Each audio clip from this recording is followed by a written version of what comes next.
Frankfurt, Alemanha, tem mais de 680 mil habitantes. É menor que Porto Alegre. Mas Frankfurt é hoje um grande centro financeiro e de transportes da Europa. A Alemanha é conhecida por muitas coisas. Além da boa cerveja e do futebol, por lá nasceram e viveram muitos dos grandes pensadores que a humanidade conheceu. Albert Einstein, Nietzsche, Schopenhauer, Karl Marx, Max Weber, Hitler, Goethe, que inclusive é nome de uma avenida de Porto Alegre, e faz tempo que ela não fica azul. Para completar essa seleção alemã, vamos acrescentar mais 2 personagens, Theodor Adorno e Max Horkheimer.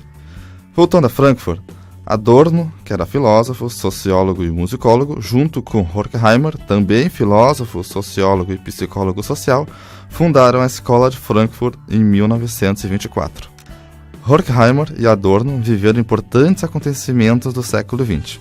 A Revolução Russa, em 1917, antes da criação da escola, é claro, o aparecimento do fascismo, a ascensão do nazismo na Alemanha e diversos movimentos artísticos como o dadaísmo, o surrealismo, entre outros. Por serem judeus marxistas, a Alemanha não era uma boa opção para se viver, e ambos se exilaram nos Estados Unidos. A terra do Tio Sam foi um grande laboratório para o desenvolvimento do pensamento frankfurtiano. O país da massificação do consumo era perfeito para que Adorno e Horkheimer observassem o comportamento das massas e dos donos do capital.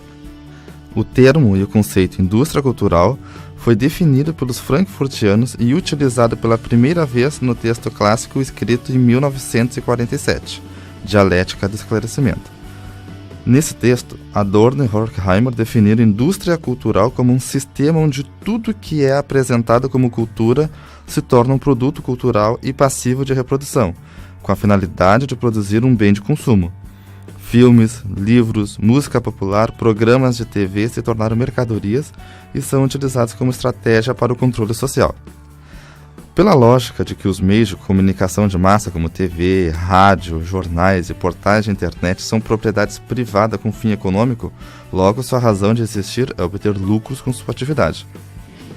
Para eles, filmes e séries, música e novelas não são bens artísticos ou culturais, mas produtos de consumo que, neste aspecto, nada se diferenciam de sapatos ou sabão em pó. Com isso, ao invés de contribuírem para formar cidadãos críticos, manteriam as pessoas alienadas da realidade e incapazes de exercer um pensamento crítico à ideologia dominante. Para Adorno, os receptores das mensagens dos meios de comunicação seriam vítimas dessa indústria. A produção de bens culturais em série que, em primeiro lugar, satisfaria o gosto cada vez mais padronizado do público a fim de induzi-lo ao consumo em massa. Por essa razão, indústria cultural substitui o termo cultura de massa, pois não se trata de uma cultura popular autêntica, mas sim uma representação de cultura fabricada para atender o mercado. A ideologia focada no negócio e na doutrinação do consumo com o objetivo de domesticar as massas em favor dos seus objetivos econômicos. O pensamento desenvolvido pela Escola de Frankfurt é vasto.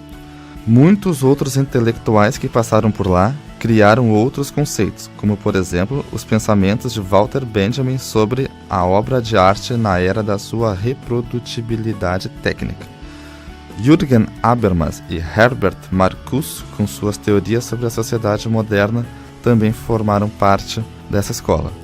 A Escola de Frankfurt, com os seus conceitos de cultura de massa, também sofreu contestamentos, e o filósofo italiano Umberto Eco foi um de seus críticos, chamando os frankfurtianos de apocalípticos, pois para eles pregavam apenas a decadência cultural da sociedade e os malefícios no uso das mídias.